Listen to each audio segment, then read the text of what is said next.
আচ্ছা বলেন দেখি, আপনার যত নিয়ম, যত নির্যাতন, আপনার যারা গরিব, যারা মধ্যবিত্ত তাদের জন্য, এই কথাটা কিসের জন্য বলতেছি সেটা হচ্ছে অটো রিক্সা, যেগুলো হচ্ছে আপনার ব্যাটারি চালিত বা ব্যাটারি দেওয়া চলে, ব্যাটারি চার্জ চলে।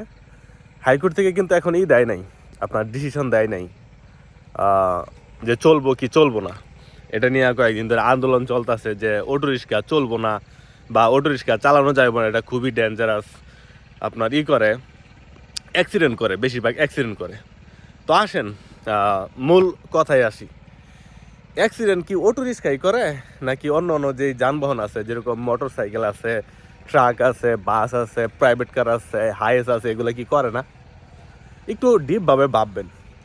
তো দেখেন, এই গ্রামের মধ্যে এখন আসি, গ্রামের পরিবেশের সাথে আসি। একটা ফ্যামিলির মধ্যে একজন মানুষ কাজ করে, একজন মানুষ, সে একটা অটো কিনছে।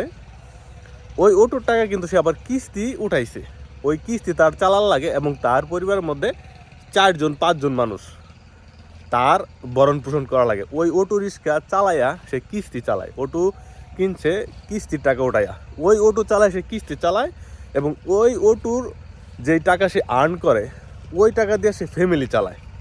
এখন মনে করেন অটো রিক্সা বন্ধ করে দিল, তার ফ্যামিলিটা সে কীভাবে চালাইবো বলেন? বলেন কিভাবে চালাইবো? কোনো বুদ্ধি আছে? গ্রামের মধ্যে কি আর কোনো কাজ আছে? এখন হচ্ছে আপনার ধান কাটার কাজ। ধান কাটার কাজ হয়তো বা 1 সপ্তাহ বা 2 সপ্তাহ থাকে, এরপরে আর কোনো কাজ নাই। কি কাজ করবো বলেন? কাজ করতে গেলে আপনার বাইরে যাইতে হবে, ঢাকা যাইতে হবে, ওখানে গিয়া হয়তো বা গার্মেন্টসে বা কোনো ইন্ডাস্ট্রিতে কাজ করতে হবে। তো এটা কি বন্ধ করে দিলে এটা কি সুষ্ঠু সমাধান বলেন? তো এগুলার একটা রাস্তা আছে, বন্ধ করে দিলে এটা আপনার সুষ্ঠু সমাধান না। কিভাবে চালানো যায় এটার একটা রাস্তা খুঁজে বার করেন। যে অ্যাক্সিডেন্ট তো প্রতিনিয়তই হইতেছে, যেরকম মোটর সাইকেল লাইসেন্স নাই, তারপর নাম্বার প্লেট নাই, এগুলা কোনো কিছু ছাড়াই মোটর সাইকেল চালাইতেছে। যেরকম গাড়ির ফিটনেস নাই, ফিটনেস ছাড়া গাড়ি চালাইতেছে। তো এই যেই আপনার যানবাহনগুলো তারা ফিটনেস ছাড়া, লাইসেন্স ছাড়া, তারপর যে লাইসেন্সের মেয়াদ 2 বছর আগে শেষ হয়ে গেছে, এরকম আমরা দেখছি, পাইছি বা অহরহ মানে দেখা যাইতেছে। তো ওগুলা যদি চলতে পারে বা ফিটনেসবিহীন যদি গাড়ি চলতে পারে, তাহলে অটো রিক্সা কেন চলতে পারবো না? দেখেন, আমি আমার মতামত দিতেছি, আপনি আপনার মতামত দিতে পারেন। কারণ হচ্ছে ওই অটো রিক্সার সাথে হাজার হাজার লাখ লাখ মানুষের জীবিকা এটার সাথে জড়িত এবং এই জীবিকার সাথে তাদের পরিবার জড়িত। আপনি একটা জিনিস বন্ধ করে দিলেন, এটা কোনো মানে না কইরা, চিন্তা ভাবনা না কইরা, কোনো এটার সুষ্ঠু পরিকল্পনা ছাড়া হুটহাট করে বন্ধ করে দিলেন, তাহলে এই যে লাখ লাখ মানুষ, লাখ লাখ পরিবার, তারা কোথায় যাবে? কে তাদেরকে চালাইবে বলেন? হ্যাঁ বলেন। এগুলা চালানো তো যাবে, বা এগুলার তো রাস্তায় যাতে থাকে ওইভাবে একটা পরিকল্পনা করেন। বন্ধ করে দিলে তো এটা তার সুষ্ঠু সমাধান না, তাই না? কারণ এখন ধরেন অটো রিক্সা বন্ধ করে দিলেন, কারণ হচ্ছে এটা অ্যাক্সিডেন্ট করে, তাই না? তো এই যে অটো রিক্সা আমদানি করলেন, এটা তো আর বাংলাদেশে হয় না, বাইরে থেকে পার্টসপাতি কিনে না হয়তো বা এখানে ফিটিং করে, তাই না? তো যদি না চলে তাহলে কেন এটা আমদানি করলেন আর কেন বিক্রি করলেন?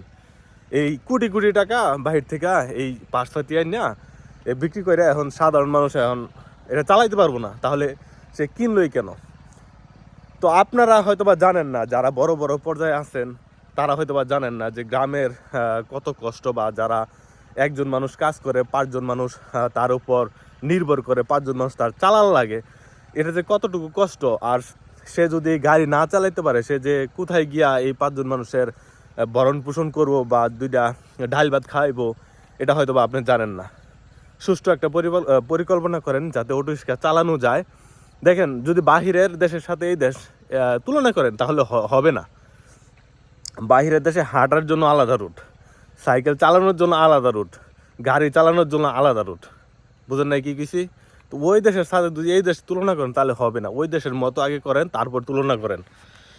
তো যারা গরিব মানুষ, যারা দিন আনে দিন খায়, আর যাদের এই অটো রিক্সার সাথে তাদের পরিবার সংশ্লিষ্ট বা জড়িত, তাদের কথা মাথায় রেখে একটু চিন্তা ভাবনা কইরা নিয়ম তৈরি করবেন। তো আশা রাখি যারা অটো রিক্সা চালায়া ভাত খায় বা যাদের জীবিকা এটার সাথে জড়িত তাদের সুষ্ঠু একটা সমাধান আসবে। যেরকম হকার টকার তাদের হঠাৎ হুটহাট করে মানে উচ্ছেদ করে দেয়, এগুলো কিন্তু ঠিক না। আগে একটা তাদের বসার জায়গা করেন, তারপর তাদেরকে উচ্ছেদ করেন বা যেখানে খুশি সেখানে তাদেরকে ট্রান্সফার করেন, কারণ এখান থেকে তাদের আয় হয়, আয় হয়ে তাদের পরিবার চলে। গরিবের দুঃখ কিন্তু কেউই বোঝে না। দেখা যায় কি যারা হচ্ছে গরিব বা যারা হচ্ছে মধ্যবিত্ত আর যে উঁচু শ্রেণীর মানুষগুলো তারা কিন্তু যাতে হচ্ছে তার থেকে যারা নিচে, তার থেকে যারা উঁচু তাদেরকে কিন্তু এই নির্যাতনগুলো করে না বা এই যে এই প্রেশারগুলো দেয় না। তো ভালো থাকবেন, সুস্থ থাকবেন। আই হোপ হাইকোর্ট থেকে ভালো একটা ডিসিশন দিবে, দেখি কি হয়। তো আমি আমার মতামত দিলাম, আপনি আপনার মতামত দিতে পারেন। ভালো থাকবেন, সুস্থ থাকবেন, নিজের যত্ন নেবেন, পরিবারের যত্ন নেবেন। Take care, bye by.